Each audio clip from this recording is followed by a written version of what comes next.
Welcome to our explainer. Today, we're going to pull back the curtain on the huge hidden world of global financial crime. It's a world filled with mind-boggling numbers, brilliant deceptions, and consequences that, they ripple across the entire globe. All right, let's get into it. So let's just start with a number. $64.8 billion. I mean, just try to wrap your head around a figure that large. This isn't the GDP of a small country or some tech company's valuation. Nope. This is the scale of a single crime. And get this, it wasn't some kind of slick Hollywood bank heist with laser grids and getaway cars. This was the staggering amount of money one man, a guy named Bernie Madoff, managed to steal from thousands of people over several decades. But here's the most unbelievable part. He did it all without ever actually investing a single penny of their money, not 1 cent. So how on earth is something like that even possible? Well, to figure that out, we have to look past the individual criminal and see the entire system that lets them get away with it. And that brings us to our first big idea. These massive frauds, they just don't happen in a vacuum. They're actually part of a hidden and often deeply interconnected criminal ecosystem. And that is the absolute key. You got to think of it almost like a dark rainforest, right? Where all these different organisms kind of depend on each other to survive. A Ponzi scheme might need some creative accounting, fraud, to look real. And both of them are going to need money laundering to hide the profits. See? They all feed off each other. So if you really want to understand this ecosystem, you first have to understand the criminal's playbook. The core moves, the main types of crime they use again and again. Okay, first up, we've got corporate fraud. This is the big one. This is when a company's leadership intentionally lies about their finances. The goal here is pretty simple. Make the company look way healthier, way more profitable than it actually is, and fool absolutely everyone. And this slide right here perfectly shows how different this can look.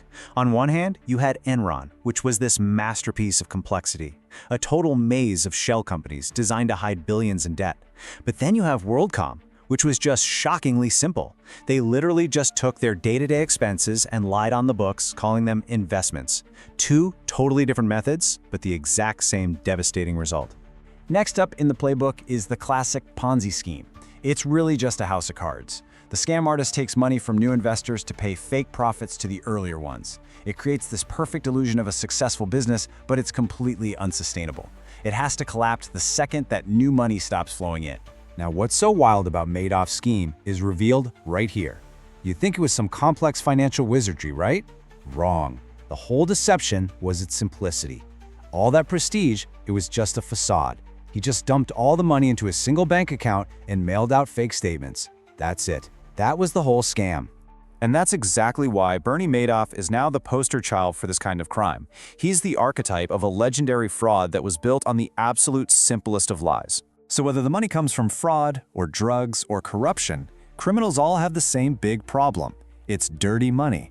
And that's where money laundering comes in. It's the absolutely essential process of washing that illegal cash until it looks like legitimate income. Let's be clear, without it, most large-scale crime just wouldn't be profitable.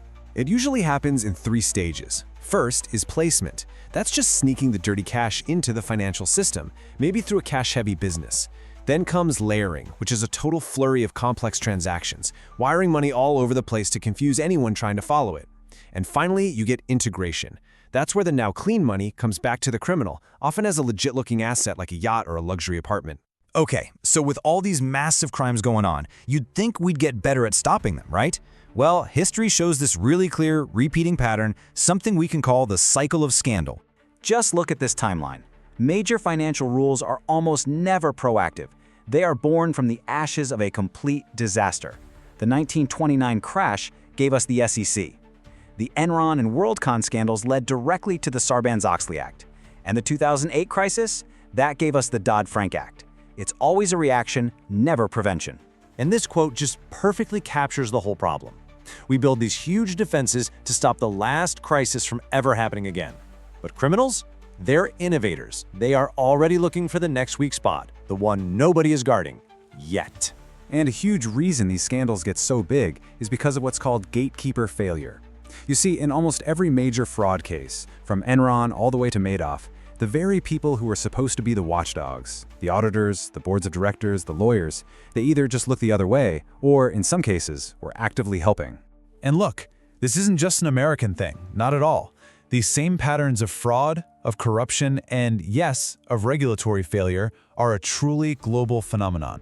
I mean, just take a look at these examples. In Germany, the hot tech company Wirecard just pretended it had 1.9 billion euros that literally didn't exist.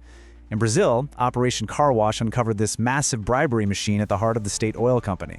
And in South Africa, state capture was basically a powerful family systematically looting government companies. The playbook is the same everywhere. So, where does all this go from here? Well, as technology and finance get more and more complex, so do the opportunities for criminals. We really need to look at the new threats that are going to define the next wave of financial crime. Yeah, the future battlefield, it looks really different. We're talking about AI being used to create deepfake videos of a CEO telling an employee to make a fraudulent wire transfer. We're talking about anonymous decentralized finance, or DeFi platforms, becoming the new frontier for money laundering. And then there's greenwashing, where companies lie about their environmental record to attract investors. That's emerging as a major new type of fraud. Which, of course, leaves us with one final, pretty sobering question. Given the insane speed of technology and how regulations are always one step behind, is it possible that the next Enron, the next Madoff, isn't some future threat? Is it already happening, right now, hiding in plain sight inside the complexity of our modern financial world?